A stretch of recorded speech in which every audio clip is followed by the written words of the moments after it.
Hello jeunes graphistes, si vous êtes sur cette chaîne, c'est que vous êtes graphic designer débutant.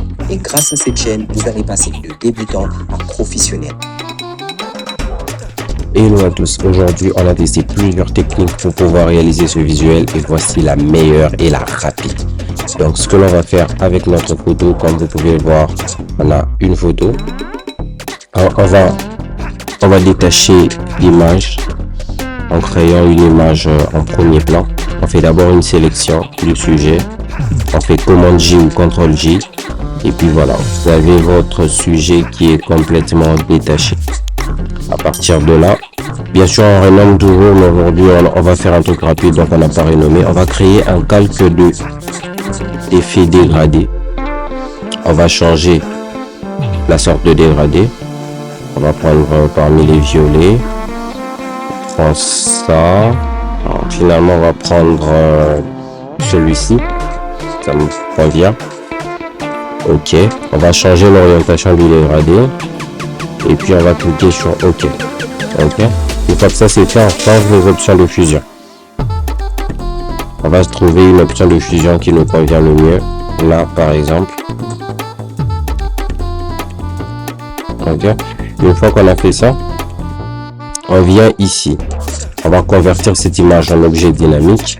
Et puis on va y appliquer un petit flou gaussien.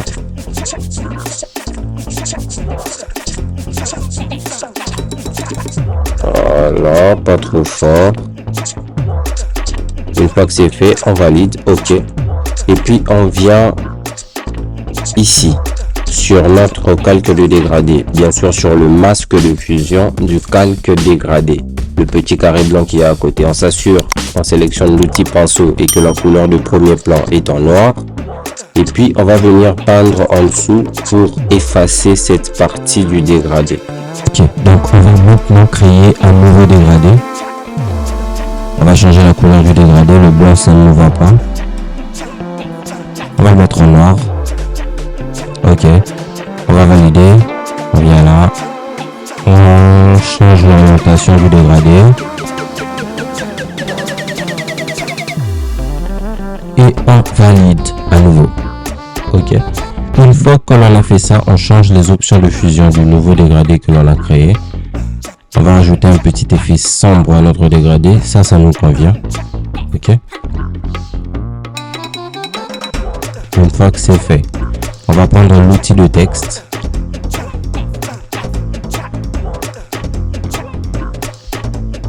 Rassurez-vous que l'image que vous avez détachée est tout en haut de la pile des calques, vraiment au-dessus. Et vous allez écrire votre texte juste en dessous, directement en dessous du calque que vous avez détaché de votre sujet. Donc là, on écrit notre texte, août. On change de police. On va changer la couleur aussi. On valide. On va agrandir l'espace entre les lettres et puis on va agrandir la taille du texte.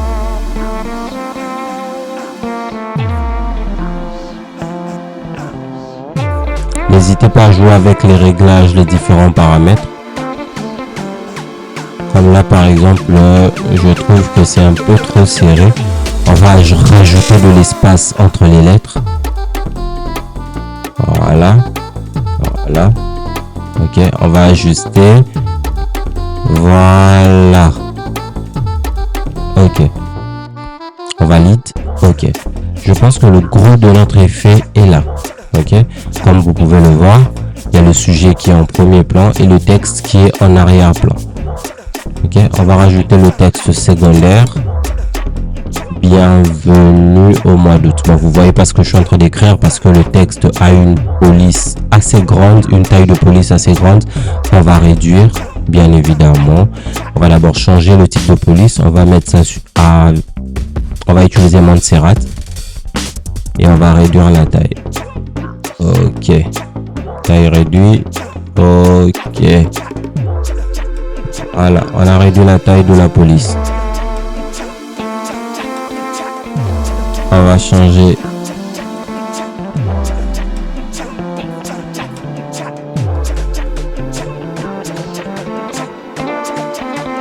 Ok, on rajoute un peu d'espace entre les lettres. Et on ajuste. Et voilà. On réduit un peu la taille. On agrandit à nouveau l'espace entre les lettres. Généralement, quand vous augmentez ou que vous réduisez la taille, ça va de pair avec augmenter ou réduire la taille de l'espace entre les lettres. Généralement sur ce genre de visuel, disons. Ok. Une fois qu'on a fait ça, on a le gros de notre effet qui est devant nous. C'est déjà un visuel assez beau et qui est quand même magnifique. Mais on va y aller et on va rajouter notre petit texte d'accroche que vous avez vu sur la miniature. Dépassez-vous. Ce nouveau mois d'août qui commence, vraiment, dépassez-vous. Essayez de faire au-delà de ce que vous avez fait d'habitude. On change la police. On change la police. On réduit l'espace entre les lettres. On réduit l'interligne et on agrandit. Ok. On augmente un tout petit peu l'interligne. On réduit l'interlettrage. On ramène notre texte de l'autre côté. On va justifier le tout au milieu et on va valider.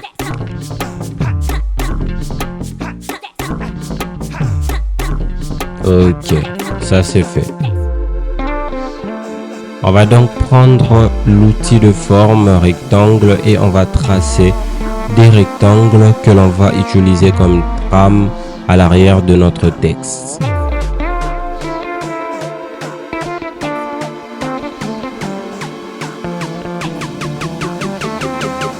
Ok.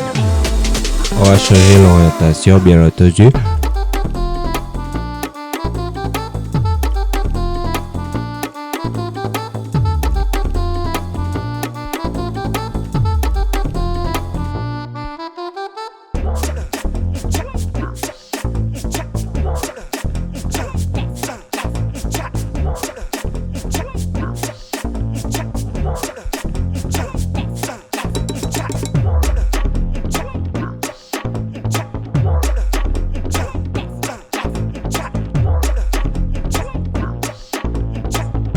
Ok, donc voilà un peu ce que l'on va faire maintenant. Ce sera juste d'ajuster nos formes.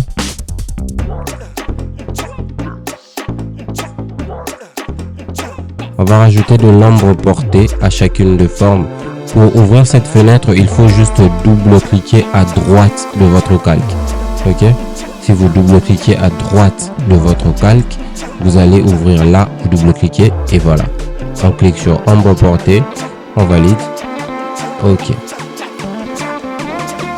On va ajuster un peu l'ombre, je trouve que c'est un peu trop brut. On réduit sa taille, on réduit l'opacité vraiment à fond. Et ok. Voilà. Voilà un peu l'effet que ça donne, c'est déjà pas mal.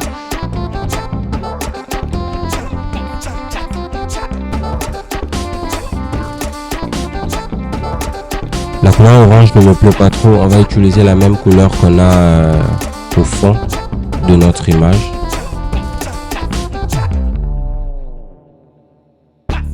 Ok.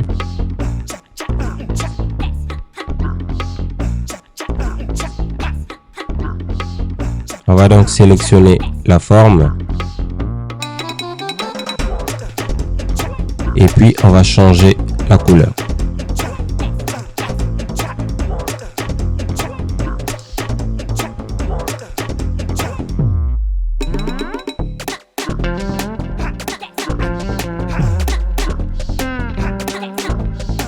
On va faire la même chose avec la forme du bas. On réduit d'abord sa taille.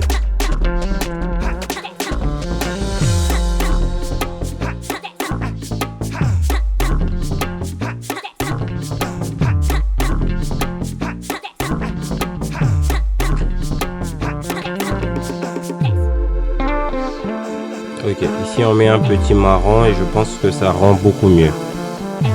Voilà un peu le visuel que nous avons réussi à réaliser ensemble pour ce mois d'août. Surtout pour ce mois d'août, n'oubliez pas, dépassez-vous. Essayez de faire plus que vous aviez eu à faire d'habitude et exceller dans ce que vous faites. Si vous êtes graphic designer, alors travaillez encore plus dur en ce mois d'août et vous allez atteindre l'excellence.